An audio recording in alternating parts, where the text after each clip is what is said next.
Okay, so ito na mga boss. Kukwento ko na sa inyo. Okay, so ito na mga boss. Kukwento ko sa inyo kung bakit ako laging nawawala. Bakit nawala yung huli kong last upload, recent upload is November pa ata yun. So ganito kasi yun mga boss. Confirm na mga boss na yes, naghiwalay na kami ni Mrs. AX. Yes, mga boss. Yes, syempre daming ko nagkulang ako. Kamali ako. Daming ko yun, na-accept ko. Then humingi ako lang tawad sa kanya. Hindi ko alam kung napatawad niya ako. Pero yung mga panahon yun, yung mga panahong last upload ko, yung pumunta kami ng Lokban mga boss, is dito na nagkakalungkot na kami. Meron na kami tampuan dito, yung nag-bound ride kami na meron nung off camera, meron nung part na nag-bound ride kami, which is ito hindi naman para ipahiya siya. Ito nakita ko lang sa ano niya, ugali niya. Merong off cam, merong part doon na nakita ko siyang bumili ng buko na siya lang mag-isa. Yes, tapos nakita ko siya umiinom siya ng buko. Nakita ko siya, nahuli ko siya. Yung part doon na kung titignan nyo yung recently upload doon ng man-ride namin is nakatanaw ako doon sa dito sa Manila, Laguna de Bay. Yan. Then after noon nag-looking after ko mag-overlooking sa Laguna de Bay, ayun na, hinanap ko siya. Nakita ko siya sa babang bahagi. Natin siya nakita ko na niinom ng buko. Sisipo siya po. Yun, after ko siyang makita, kaya lang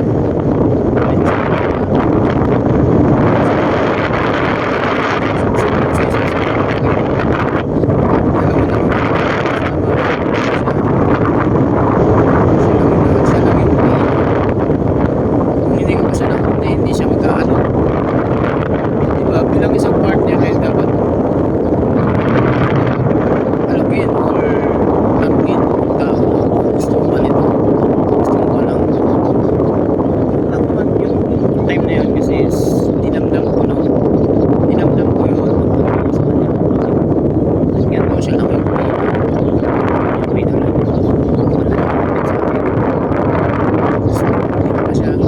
wala siya dun time na yun, wala siya business din na is nagkakalabunan ako.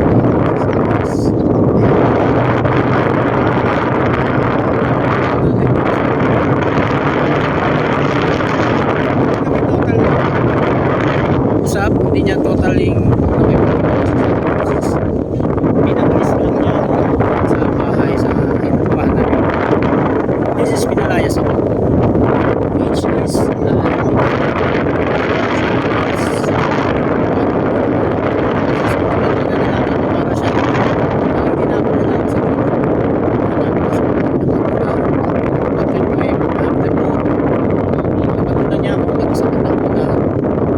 almost 9 days. Hindi ako nakapagtrabaho. So, nagpapihan niya ako. Siya na kaya nagsasaya. Masakit.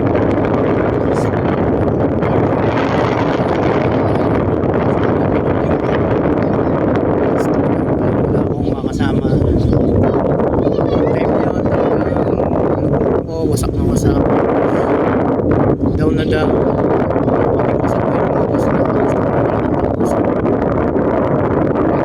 Seryoso. Muntik ko na talaga. Muntik na ako maging kwento mga boss. Yung nag-sink in sa isip.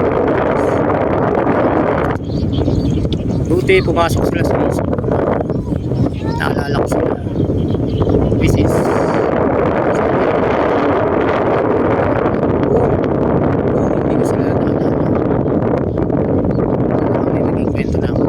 masakit para sa akin na bilang isang partner bilang husband, sa pinabayaan niya ako.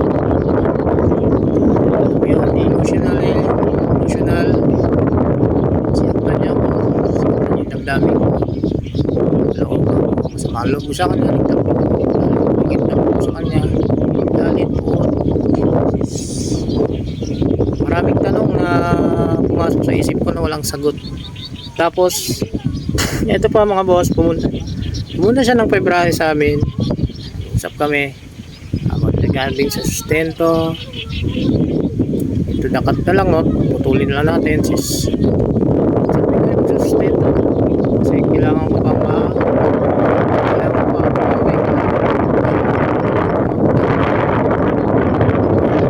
kasi yung that time na nalugog ako, yun na talagang sakit ako na ano ko sa utang. Sa kanya rin, may utang ako sa utang sa mga loan na hindi ko nabayaran.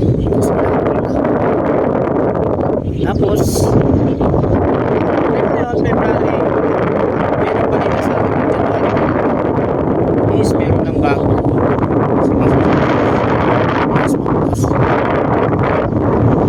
Meron na siyang bago daw.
Bago niya is wala pa ako sa plaza. Diba? Ako na naiputan na ako sa ulo. Hindi lang naiputan, may kasama pang ihi. Ang ganda dito, kuya.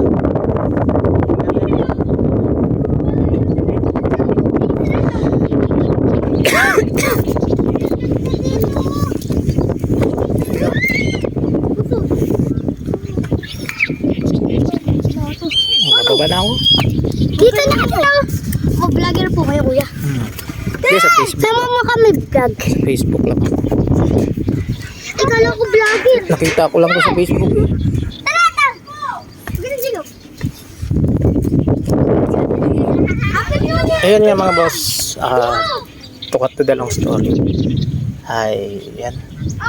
Sakit man, pero ako tanggapin. So ngayon, walay na kami ng hindi ako nakakapag dahil nga dinamdam ko ng gusto yung pagkawala niya, pag-abandon na niya sa akin.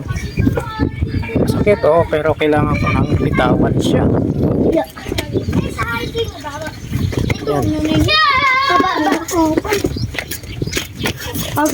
Yan lang, didistract ako sa mga bata. So yun, wala na akong choice mga boss. Talaga kailangan ko na siyang bitawan. Kasi nagkakalabuan na kami. Labuan. Yan, hindi kami nagkakaintindihan. Usap kami. Ako nagpapakumbaba. Nag-uusap kami. Ako nagpapakumbaba. Ako pa yung nagsasorry. Kasi ako yung biktima. Ako yung nasaktan. Ako yung naiputan. Diba? Tapos siya, hindi siya maamin ng pagkakamali. Ayaw niyang aminin, mas mataas kasi yung ego niya mga boss, teacher kasi siya. So masakit pa nga yan boss. Pinag-aral ko siya, tinulungan ko siya mga pagtapos ng pag-aaral niya ng educational. Makikita nyo dyan sa ano ko, sa recently sa mga upload ko dyan na pumunta kami na Legazpi, sa may PRC Legazpi. Ayan, pumunta kami dyan, sinamahan ko siya, which is ang layo niyan mga boss, 5 hours ang biyahe dyan, 4 hours 4 to 5 hours ang biyahe dyan mula dun sa kanila sa Libmanan ng Albay. Malayo din yan. Okay, so wala na tayong magagawa kung wala na akong magagawa kung ayaw na niya sa akin. Kasi ako naman inaamin ko naman na naggulang ako sa kanya, minado ako, pero kasi kung halimbawa kung mahal mo kasi isang tao, kahit naman kung mahal mo naman ang tao, mahal mo talaga ang tao, hindi mo siya ipagpapalit kahit ano yung sitwasyon niya, kahit ano yung kalagayan mo, hindi niya magagawa yun kasi nga mahal ka niya. Okay, so dahil wala tayong may provide sa kanya, hindi tayo magatasan, hindi niya ako mahingian, iniwan tayo, tinapon tayo na parang basura sa gilid, pinabayaan. Okay, parang nagsuot lang ng damit na napunit, tinapon na lang sa isang gilid.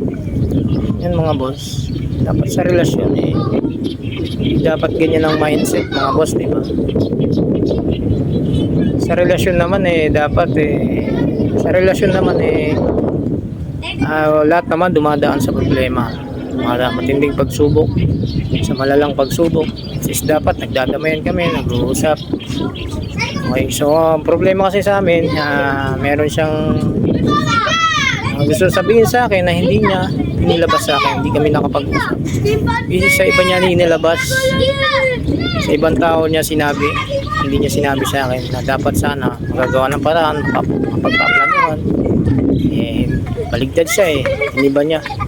Sa ibang tao niya sinabi, which is yun, na-comfort siya. Ngayon, sa third party, doon na siya sumasama. Ako naman ngayon, single. Mag-isa na lang sa buhay. Lalabad na lang sa hamon ng buhay para na lang sa mga anak. Yun na lang dahilan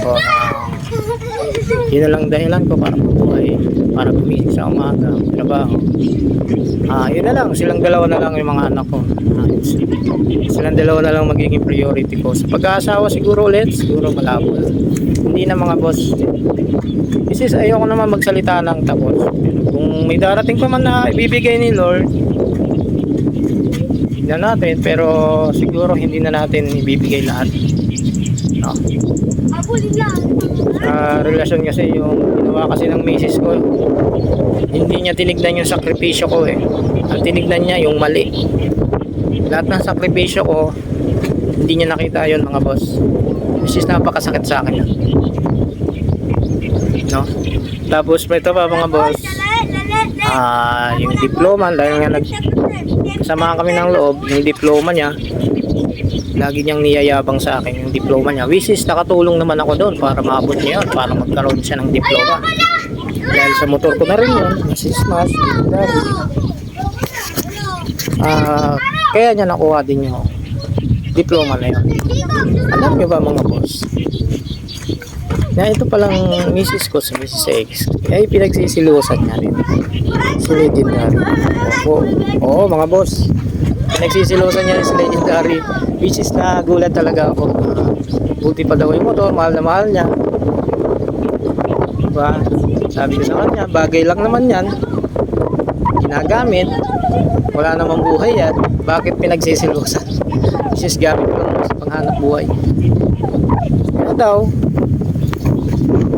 ako issue sa motor, pero kung titignan nyo naman yung motor, wala namang kalagay ng pailaw dyan. Wala namang mga purluloy na nakailaw dyan, wala namang gold balls, puro generic nga lang mga nakasalpag dyan basta tumakbo lang, okay na, masaya na ako. Tapos sasabihin niya puro bisyo sa motor, wala nang kailaw-ilaw, harap likod lang yun, wala nang sports yan eh. Stainless sport, wala eh. Puro bakal nga yun eh. Diba? So yun lang mga boss. Naikwento ko sa inyo. Ngayon, may mga upload ako na hindi na makikita si Mrs. AX. Wala na kami. Okay, kanya-kanya na kami.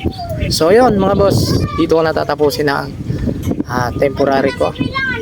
Update sa akin, balita sa akin. Kasi may nagtatanong na merong magtanong sa akin sa comment section down na bakit wala na raw ako upload ng Bicol Ride.